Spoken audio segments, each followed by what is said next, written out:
Good morning, students.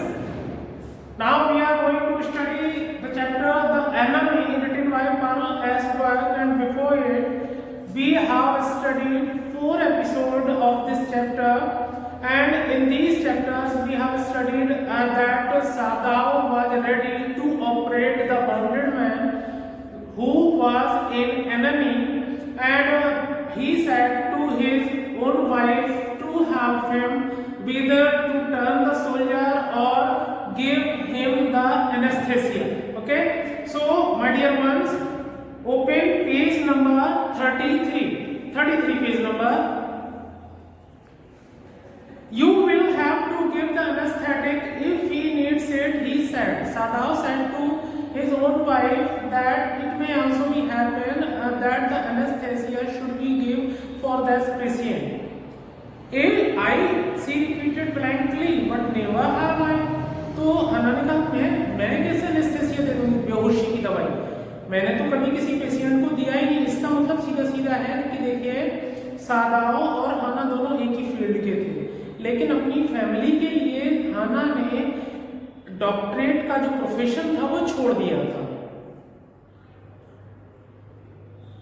It is easy enough, he said impatiently. उसने थोड़ा गुस्से में कहा, यार क्या बात करती हो, ये तो बहुत आसान है किसी को बेहोशी की दवाई देना। He was taking out the packing now and the blood began to flow more quickly. अब देखो सादाव ने वो जो सीमोसिस था उसके यहाँ पे घुसा हुआ था वो पकड़ के ऐसे खींच के निकाला, और जैसे ही निकाला तो उसका जो ब्लड था, फ्रेश ब्लड था, उस एनिमी का निकलना शुरू हो गया।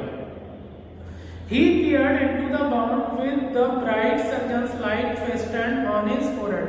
अब देखो जो सर्जन लाइट होती ना यहाँ पर लगी होती है माथे पर, तो वो ऐसे करके उसने देखा उसके घाव में। The bullet is still there, he said with cool interest. अरे यार गोली अभी भी यहाँ इसकी बॉडी में फंसी हुई है, इस तरह से बोला सादा है। Now I wonder how deep this rock wound is.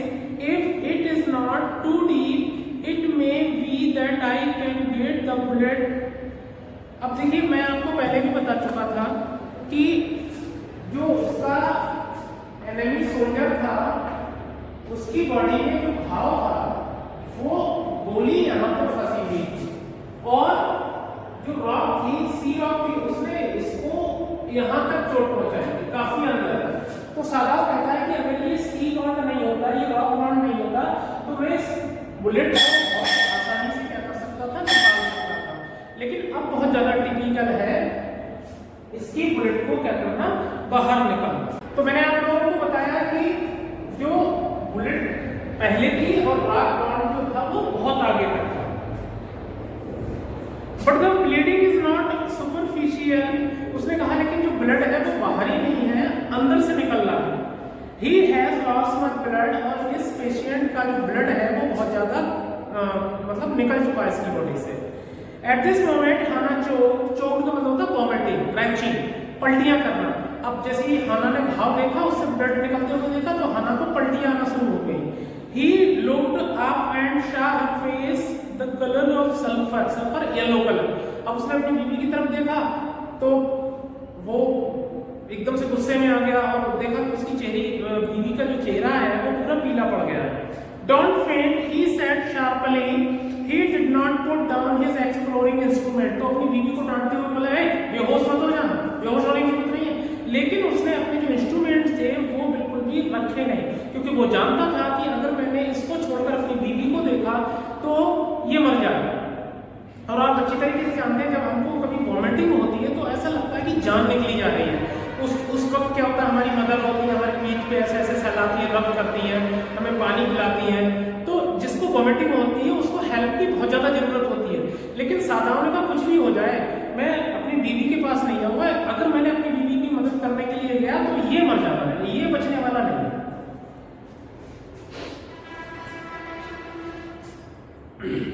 If I stop now, the man will surely die. She clapped her hands to her mouth and leaped up and ran out of the room. Outside in the garden, he heard her retching, but he went on with his work.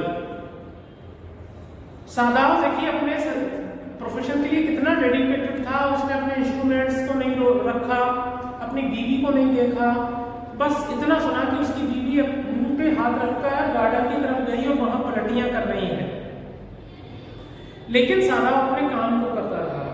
It will be better for her to empty her stomach, he thought, उसने कहा चलो ठीक है यार, इसकी पलटियां हो जाएंगी तो जल्दी बेहोश नहीं होगी, क्योंकि कुछ लोग ऑपरेशन वगैरह नहीं देख पाते हैं, बेहोश हो सकती थी वो। But her distress and his inability to go to her at once made him impatient and irritable with this man who lay like that under his knife. All of you know very well that Sadav loved his wife very much, very much.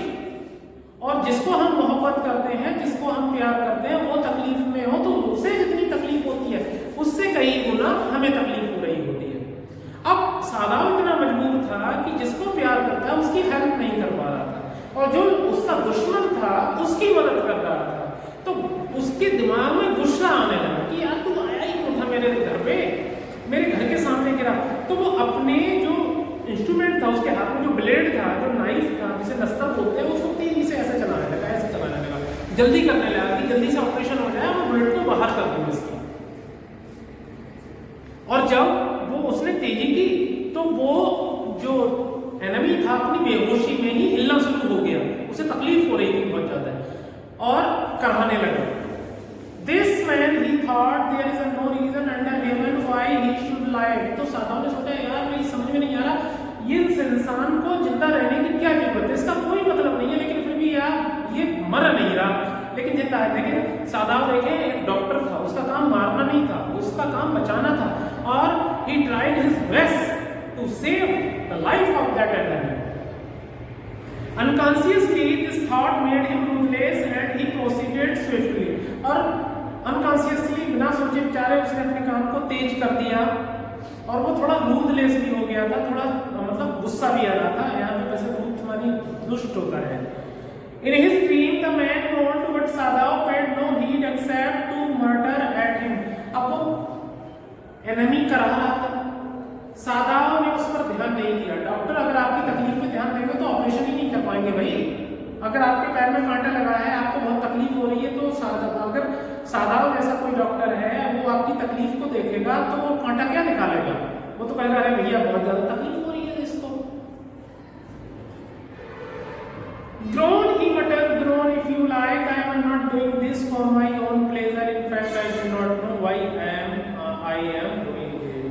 तो सादाव उससे कह रहा था चीख ले, जितना चाहे तू चीख ले, मैं कोई अपने लिए नहीं कर रहा हूं, अरे पागले मैं तो तेरी जिंदगी बचाने के लिए कर रहा हूं, और तू चीख रहा है। और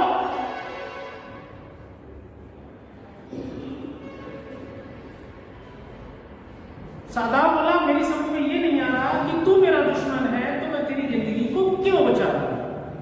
the door open and there was Hana again, लेकिन उसी वक्त दरवाजा खुला और हाना फिर से आ गई। Where is the aesthetic she asked in clear voice. अब बड़ी साफ आवाज थी, उसको वॉमिटिंग वगैरह नहीं थी, वो साफ हो गया था ना, पेट में सब उसका गला साफ हो गया। तो मैंने अच्छा सादाव ये बताओ बेहोशी की दवाई कहाँ रखी है। सादाव मोशन विद हिज चेन, सादाव ने बोला नहीं, ऐसे कर दिया वो वाली उस वाली सीसी में। It is the will that you came back, he said the fellow is being to still, still means होता है हिलना।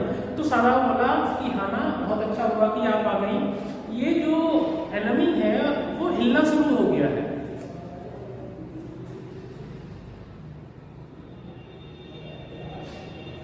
She had the bottle and some cotton in her hand, but how shall I do it? She asked. बोली कितनी लगाऊं इस cotton में बेहोशी की दवाई? Simply saturate the cotton and hold it near his nostrils. Sadav replied without delaying for one moment the intricate detail of his work when he breastfeedly moved it away a little. तो सादाव ने हाना को ये समझाने की कोशिश की कि मुझे ज्यादा डिस्टर्ब ना करो क्योंकि मेरा काम बहुत ही टिपिकल है। आप क्या करो, हल्के से इस शीशी को हिलाना है, हिलाकर उसके मुंह पे कॉटन रख दो और ऐसे करो और ऐसे छोड़ दो एकदम से। जैसे होता है ना हम जरा सी देर में ऐसे करते हैं, जितनी आ जाए उतनी सफिशिएंट है।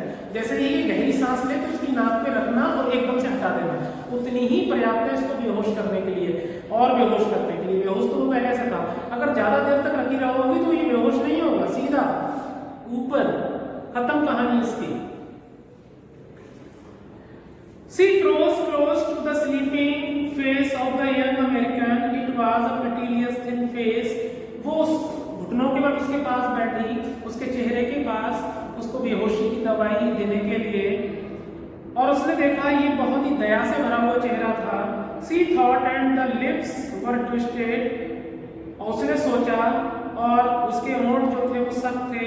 The man was suffering whether he knew it or not. उसने सोचा इस इंसान को बहुत तकलीफ हो रही है, चाहे इसे महसूस हो रहा हो चाहे महसूस ना हो रहा हो। Watching him, she wondered if the stories they heard sometimes of the sufferings of prisoners were true. They came like flickers of humor told by word of mouth and always contradicted. हाना अक्सर ऐसा सुनती थी कि जो Japanese army है वो लोगों पे बहुत जुल्म ढाती है, उसके देश की सेना, लेकिन अखबार हमेशा इस बात को मना कर देते थे कि हम किसी भी कैद किए हुए सैनिक पर जुल्म नहीं ढाते, हम पब्लिक पर जुल्म नहीं ढाते हैं। अखबार जापान के इस बात को मना कर देते थे, और वो उसके दिमाग में था कि अगर मेरे देश की सेना लोगों पर जुल्म ढाती होगी तो इसको भी बहुत ज़्यादा टॉर्चर किया होगा, और उसका प्रूफ 82 देर में हाना के सामने भी आ गया। वो कैसे, देखिए, In the newspaper, the reports were always that wherever the Japanese armies went, the people received them gladly with cries of joy at their liberation. Japan के अखबार हमेशा ये कहते थे कि जहाँ जहाँ जापान की आर्मी जाती थी वहाँ के लोग जापान की आर्मी को बहुत खुशी खुशी वेलकम करते थे कि वो उनके देश को आज़ाद कराने के लिए आई। लेकिन ऐसा नहीं होता। हर देश का जो न्यूज़ मीडिया होता है वो अपने देश की मीडिया को, अपने देश की फौज को अच्छा बताता है, चाहे वो कितना भी गलत काम करे।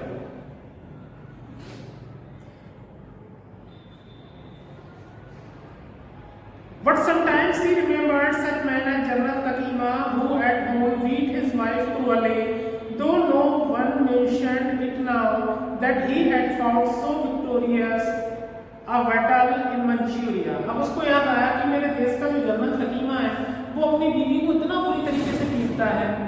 वो लंबा था, कोई ये बहुत सब लोग कहते हैं कि वो अपनी बीवी पर जुल्म ढाता है, बेनतहा जुल्म ढाता है, लेकिन उसने वो जितनी भी मंचूरिया के बैटल में लड़ाइयाँ लड़ी उसको कोई नहीं बताता है। तो जो इंसान अपनी बीवी पर, बच्चों पर कितना जुल्म ढाता होगा तो वो किसी एनिमी पर कितना जुल्म ढाता होगा। If a man like that could be so cruel to a woman in his power, would not be cruel to like this for instance. वो कहती है कि अगर जनरल तकीमा जैसा इंसान जो अपने बच्चों को नहीं बख्शता तो इसकी क्या औकात है, इसको तो वो खत्म ही कर देगा। She hoped anxiously that this young man had not been tortured. उसने कहा, वो गॉड, काश ऐसा हो कि इसको तकलीफ ना दी गई हो, मेरे जापान के सोल्जर्स ने इसको परेशान ना किया हो। It was at this moment that she observed a deep red scar on his neck just under the ear. तभी उसने देखा कि यहाँ पर कान के नीचे दोनों साइड में इतने घाव थे उसके। इसका मतलब ये है कि छोटे से चाकू से उसको घाव दिए गए होंगे, उससे उगलवाने के लिए, राज उगलवाने के लिए, सीक्रेट्स ओपन कराने के लिए कि बताओ भाई कि अमेरिकन आर्मीज क्या क्या तैयारी कर रही है, क्या बहुत सारी चीजें होती हैं। तो वो समझ गई कि इसको भी बहुत ज्यादा टॉर्चर किया गया है। Those scared she murmured, lifting her eyes to Sadao, but he did not answer. उसने सादाव से पूछना चाहा ये घाव कैसे हैं, लेकिन सादाव तो अच्छी तरीके से जानता था कि भैया ये POW है, प्रिजनर ऑफ वॉर है, तो उसको जापानीज आर्मी ने बहुत ज्यादा टॉर्चर किया होगा, लेकिन सादाव ने उसकी बात का जवाब नहीं दिया। At this moment he felt the tip of his instrument strike against something hard dangerously. उसी वक्त सादाव का जो ब्लेड था वो किसी मेटल जैसी चीज से टकराया। इसका मतलब वो उसका जो ब्लेड था वो गोली को टच कर रहा था, नियरली द किडनी, और वो चाकू बिल्कुल किडनी के पास पहुंच गया था। All thought left him. अब सादाव ऐसा समझ लीजिएगा इतना डीप था अपने काम के लिए, वो किसी की नहीं सुन रहा था, उसका अटेंशन पूरा वहीं पर था। आप लोगों ने 11th क्लास में पढ़ा होगा बर्थ, BIRTH। बर्थ में आपने देखा जो डॉक्टर था उसको अभी अभी उसकी जो बिलव्ड थी उसने छोड़ के चला गई थी, डिजेक्टेड कर दिया था।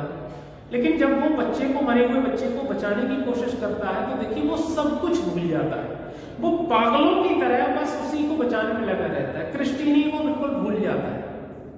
हाँ, तो बिल्कुल ऐसा ही ये था, ये भूल गया कि मैं डॉक्टर हूँ, ये भूल गया मेरी बीवी पास में बैठी है, ये भूल गया कि ये दुश्मन है। उसको एक ही चीज याद थी कि मैं अच्छे से इसके शरीर के किसी भी अंग को बिना नुकसान पहुंचाए मैं इस बुलेट को बाहर निकालूं। और ऐसा करते करते उसे अपना टीचर याद आया। देखिए अच्छे लोग हमेशा हमको याद आते हैं जब हम कोई काम करते हैं, और वो वाला टीचर याद आया जो उसको डॉक्टरेट पढ़ाता था। वो हमेशा अपने स्टूडेंट से जब क्लास में आता था तो उसका पहला लेक्चर यही होता था, सारे बच्चों को ध्यान रखिएगा, वो ये बोलता था कि देखो बच्चों, आप अच्छे डॉक्टर तब बन सकते हैं जब आपको एक इंसान के सारे अंगों की जानकारी होगी। अगर आपको ऑर्गन्स की जानकारी नहीं है तो आप ऑपरेशन नहीं करोगे, आप उस इंसान का मर्डर कर दोगे। तो वही उसका टीचर याद आता है सदाव को। He felt only the purest pleasure. He probed with his fingers, delicate, familiar with every atom of this human body. सदाव human body के सारे पार्ट्स को अच्छी तरीके से जानता था। His old American professor of anatomy had seen to the knowledge ignorance of human body is the surgeon's cardinal sin, sir. He had thundered at his classes year after year. हर साल जब नया class आता था तो वो teacher यही बात कहता था कि भैया अगर आप किसी का ऑपरेशन कर रहे हैं और आपको बॉडी के पार्ट्स की पूरी जानकारी नहीं है तो आप ऑपरेशन, एक अच्छे ऑपरेशन करने वाले नहीं हो सकते, आप अच्छे एक मर्डरर होंगे। आप बचा नहीं पाएंगे उस पेशेंट को, आप उसको खत्म कर देंगे। और इसकी बात सुनकर उसके जो स्टूडेंट्स थे वो बहुत ज्यादा तालियां बजाते थे उस, क्योंकि वो एक बहुत ही फुल ऑफ मोरल लेसन था।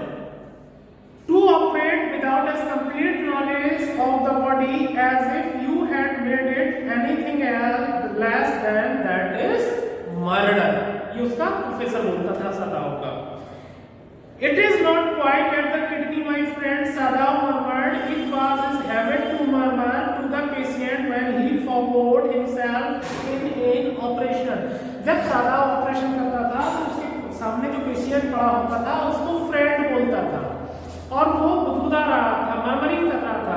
वो कह रहा था कि अरे माय फ्रेंड, तुम ये समझ रहे हो मैं तुम्हारी किडनी निकाल लूंगा? अरे मेरे दोस्त, मैं तेरी किडनी नहीं निकालने वाला हूँ, मैं तुझे बचाने की कोशिश कर रहा हूँ। तो उसकी आदत थी, वो काम करते करते बोलता रहता था। आज भी डॉक्टर बोलते हैं जब किसी का ऑपरेशन होता है कि भाई कहाँ रहते हो, कैसे हो, क्योंकि अब तो क्या है, मरीज को पूरा बेहोश नहीं करते हैं, आप अच्छी तरीके से जानते होंगे।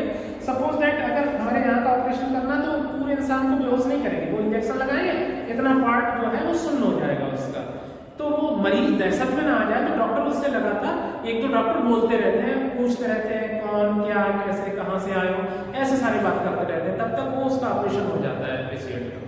बहुत ही क्रिटिकल पोजीशन में मरीज को पूरा बेहोश करते हैं, पहले पूरा बेहोश कर देते थे। It is not quite the kidney, my friend. He always called his patient, and so now he did, forgetting that this was his enemy. वो सारे पेशेंट को अपना दोस्त बोलता था, सॉरी, आज वो फिर भूल गया था कि उसके सामने जो लेटा हुआ था वो उसका दोस्त नहीं था, वो उसका दुश्मन था, और अपने दुश्मन को वो दोस्त बोल रहा था। Then quickly with the clearest and most precise माने तो बहुत ही क्लियर, of incision का मतलब होता है कट मारना, ऐसे कट मारना। उसने बहुत ही क्लियर कट मारा उस मांस में, उस फ्लैश में, उस मीट में।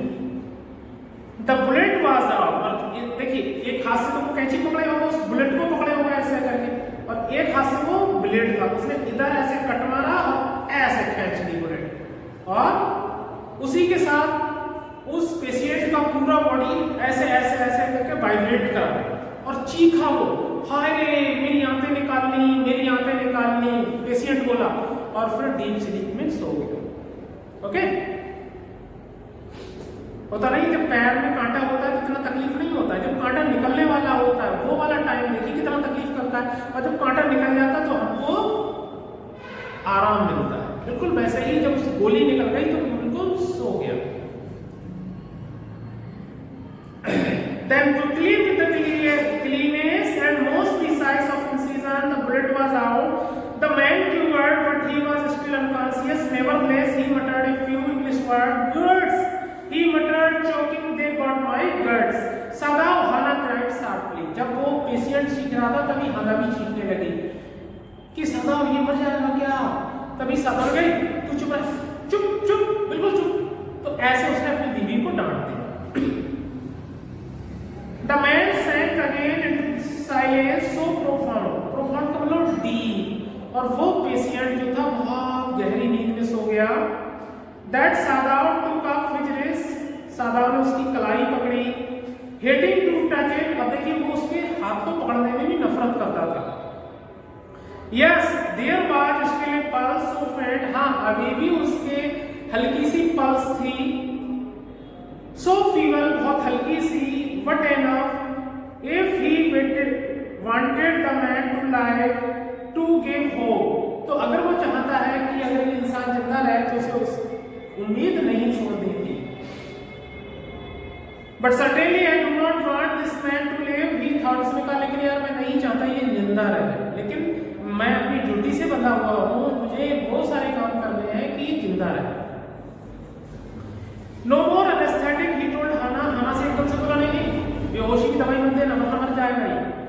He turned as swiftly as though he had never paused, and from his medicine he chose a small vial। vial का मतलब होता है छोटी सी शीशी, और वो जो छोटी सी शीशी होती है माय डियर स्टूडेंट्स उसी को इंजेक्शन बोलते हैं।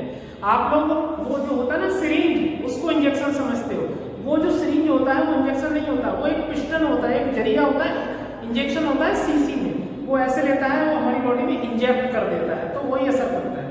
ये जो खाली एक इंस्ट्रूमेंट होता है वो ऐसे वाला, वो डॉक्टर ये आपके अरोरा के यहाँ पर वो ऐसे ऐसे लिए घूमता रहता है, वो इंजेक्शन नहीं होता, इंजेक्शन शीशी में होता है। तो वीएल का मतलब फीएल, वो छोटी सी शीशी ली और उसमें से इंजेक्ट करा हाइपोडर्मिक सिरिंज में, and thrust it into down the needle, और उसकी बॉडी में नीडल लगा दी।